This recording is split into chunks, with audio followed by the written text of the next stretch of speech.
I just upgraded my Toyota Tacoma with this brand new 13-inch radio from Top Display, and it is awesome. Let's check it out. So when you first launch the radio, this is the main screen that you're going to see, and this is the Android version or the Android side of the radio. And of course there's some initial setups. You go in and you can set your date and time and everything like that. And you can go through here and adjust a ton of different settings for the Android side of the radio. If you want to see a full install video of me replacing my OEM radio with this brand new 13-inch display, stay tuned because I'll be posting a video about that soon, and I'll link it in the description once it's live.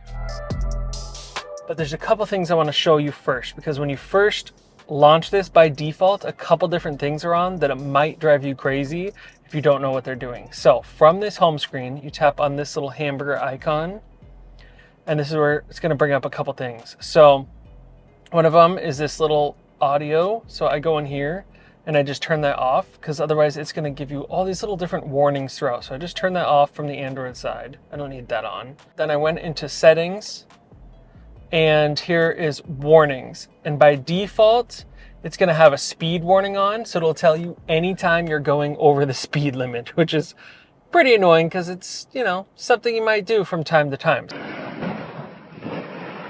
So I have that disabled. You can turn that on or off here. Warn when speeding is what it's called. I have it disabled. You can do audio and visual, and it'll just say, you are over the speed limit. And it's pretty annoying. So I keep that disabled. And then there's a couple other things like alert points, and turn that off as well. And then warning road signs, turn that off. Otherwise you're going to get a lot of little bleeps and noises coming out of nowhere, and you won't understand why. And those all coming from the Android side. So I just turn all of those off. And the rest of it, I just leave here by default. Now on the Android side, there's a couple other things that you want to be aware of. One, there's this little button, and this is basically like a quick button. And you can move it anywhere you want by long pressing it, and then you can move it anywhere on the screen that's convenient for you. So yeah, I like to put mine down in the lower right hand corner here, which I'm going to do. And when you tap on this, it'll bring up a couple options. So it'll bring up things like volume control, so you can go down and up. So something to be aware of, once you put in this radio head, your volume knob is completely gone. So you won't be able to control that unless you have it on your steering wheel or right here digitally. So that's a nice spot to be able to quickly get to it. And also you can get to a couple other quick options here, like going home and that sort of thing. I'm already at home here, so you can get to your quick switch screens. You can quickly see everything that you have open, all from this little button. Get to your music and so on. So when you're running Bluetooth, you can of course play your music through here. I'm gonna go back. And then if you want to listen to the radio, it's this little icon here. I'm gonna turn that down. So yeah, here's how you get into the radio, and you can set up all different ones, or you can dial through like this with your finger. You can customize the way the Android side looks by tapping on this little colorful dot, and then you can change the color of this, and you can go ahead and adjust it however you want. There are a ton of things on the Android side. I haven't used a lot of them because I'm mostly using Apple CarPlay, but let me show you where the apps are by tapping here. And then these are the apps that all come by default. There's a bunch on here, so you can go to the Play Store and download new apps. I do have YouTube on here, so if you have internet connection, like say you're connected to Wi-Fi or hotspot to your phone, then you can pull up any YouTube videos and watch them. Of course, you can pull up Netflix as well. Of course, you need internet connection and you need to sign into the Netflix app. Now, I'm not an Android person, so I have mine connected to Apple CarPlay, and there's two different ways you can get there. One, you can use this, which is also another little shortcut, and you can move it around on the screen. It can only stay on this left-hand side, so I just kind of put mine right here. So if you tap on this, it'll bring up Apple CarPlay, and really this is where I keep the radio 95% of the time. I'm in Apple CarPlay. And this is what I really love. This is what I'm used to seeing. This is how my wife's car is with Apple CarPlay. So when you're in Apple CarPlay mode, this is kind of your default view. You have your maps on the left. You have your music that you can, of course, start and stop. Switch to the next song. All that's here. And then you can, of course, swipe over and get to the rest of your apps. So if you want to quickly pull up your calendar, you can go in and you can see some of your last messages. Now, it won't actually let you read them, but it will speak them to you. So when you tap on them, it'll speak them to you. This is all normal Apple CarPlay stuff by default. You can pull up your maps, search a destination, everything like that, all from right here. Find some of the nearest gas stations. Boom, all pop in. So all the stuff that you love about Apple CarPlay is here. You can pull up your podcasts, start listening through whatever your jams are when it comes to podcasts. And of course, you could pull up things like if you do off-roading, you can pull up Gaia and do all of that. Do your routes and everything when you're doing off-roading. You can also have OnX on here. I'm not signed into it right now, but sign in on the app, you can get OnX. And then, of course, you have things like YouTube Music, which is what I use primarily. Go in, pull up your different music and everything here within YouTube Music. And then you can also, if you like to use Waze, Spotify, pull up your Spotify playlist, everything that you like to listen to. So you get everything here. Of course, you got to sign in. You can listen to your audiobooks. And you also have your different settings. I have it on always dark mode.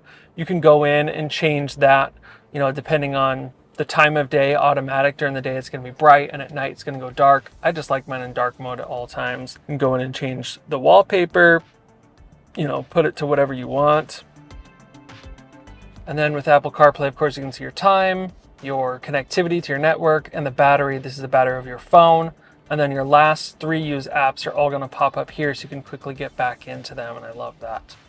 Now, like I was saying, if you want to use Siri, you can use, of course, voice commands. You can say, "Hey Siri, find me the nearest gas station."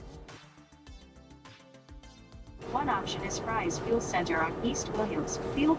Okay, so really quick to pull up Siri using your voice command. And if you don't want to use voice command to pull up Siri, you can just hold down this app switcher button. And there we go. "Hey Siri, how's the weather?" It's currently clear at 91 degrees. If the app on your phone also offers an Apple CarPlay version, it'll just show up automatically. So you're not getting an app store on here where you can go in and download any apps. They're all automatically just transferring over right from your phone. Whereas if you're in the Android version, let's go back over there by hitting this little door exit. This is where you download all the different apps. These are all on there by default, but you can go to the Play Store and search and find new ones. So if there's something that you can't get on the Apple CarPlay side, there's a good chance you could do it here in Google Play. Now, let me show you how launching the radio looks the first time. So I'm going to go ahead and start the car. Sometimes it launches right into Apple CarPlay and it pulls up automatically. Other times it hovers in this Android side and I have to actually go and press the button to get into Apple CarPlay. But if I was just using Apple CarPlay, a lot of times it does pop up by default. So we'll see what happens here in our little test. It didn't pull up Apple CarPlay automatically, but that's okay because I'm just going to tap the shortcut to get there. And there we go, we're back into it. So just something to be aware of, that if you're starting your car and you're like, "Hey, I was using Apple CarPlay, why isn't it there? It's in the Android version."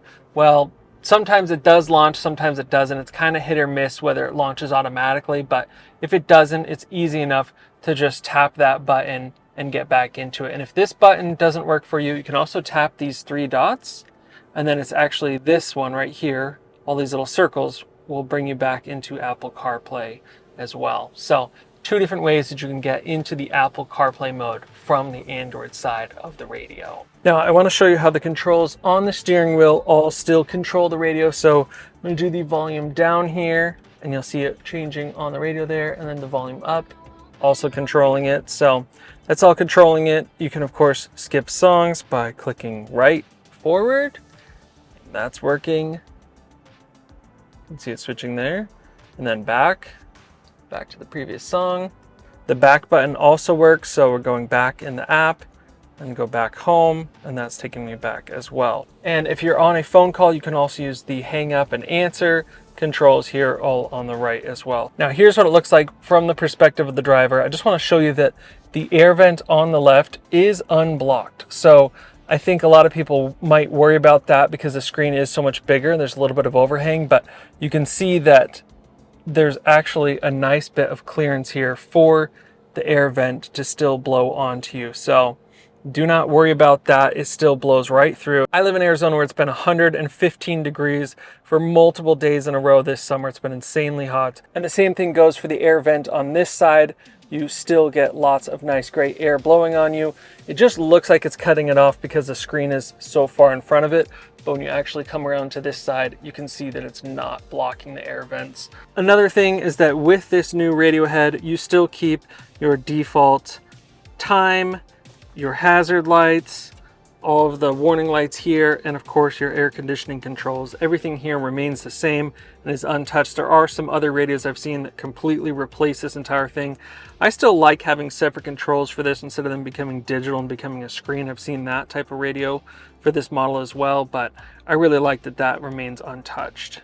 It also plugs directly into your tailgate backup camera. I still need to relocate my camera because I have a tire swing out now, but I wanted to show that it works. Now let's talk about how the radio has been working for me. I've had it installed in my car for about 6 weeks now, giving it a real trial run. I haven't been running this just for a couple days or something. I've actually got some real true use with it. Overall, I'm very, very pleased with it. I like this radio a lot. It's beautiful. It really updates the interior of the car and makes it look so much more modern. Not only does the 13-inch display, of course, bring the entire dash into the modern day, into the future, but it also really elevates your experience when using the car because it adds modern things like Apple CarPlay that so many of us have become used to in other cars. So how does it do off-roading? Well, I've only had the chance to take it off-roading twice so far.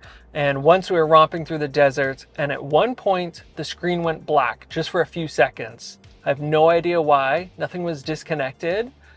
And then I stopped and it came back on. So I don't know what that was, but that did happen one time and it's never happened since. I also took it camping and we went, on dirt roads to go back and find our camping spot, and it had no issues at all. Honestly, as far as pros and cons go, I've really, really been loving this. It is definitely worth it.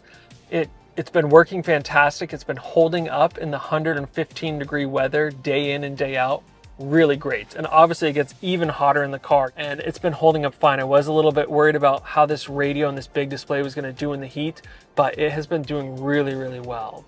Now, an app you will need installed on your iPhone to make Apple CarPlay work is the Z-Link Assistant. So download and install that from the App Store, and then you'll simply just go set it up with your Bluetooth connection. It's really, really simple to set it up. But if you're having connectivity issues and you're not sure why, you can always pull up this app on your phone and just check and see if it's actually connected. Something else to be aware of, when you put in this radio head, there could be a little bit of play in the screen itself depending on your clips and your model.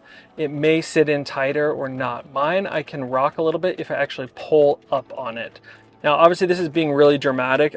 I never do that. Now, I guess the only good thing about that is if some reason your connection is off or comes disconnected for some reason, you could quickly pull it out and reconnect it. But just something to be aware of. There is a little bit of play in this, and if you have better clips in the back of yours than mine, it might hold in place a lot more firmly, and that may be something you don't have to worry about at all. But as far as actually just tapping around the screen and doing everything you normally would with a touchscreen, not an issue or problem at all. I wouldn't even worry about that. But it's just something to be aware of, that it's not extremely tight in place, at least on my install. If you want to drastically improve the interior of your Toyota Tacoma and really bring it into the future and make it even look really similar to the brand new 2024 interior, you should definitely pick up this radio. Check out the link in the description below.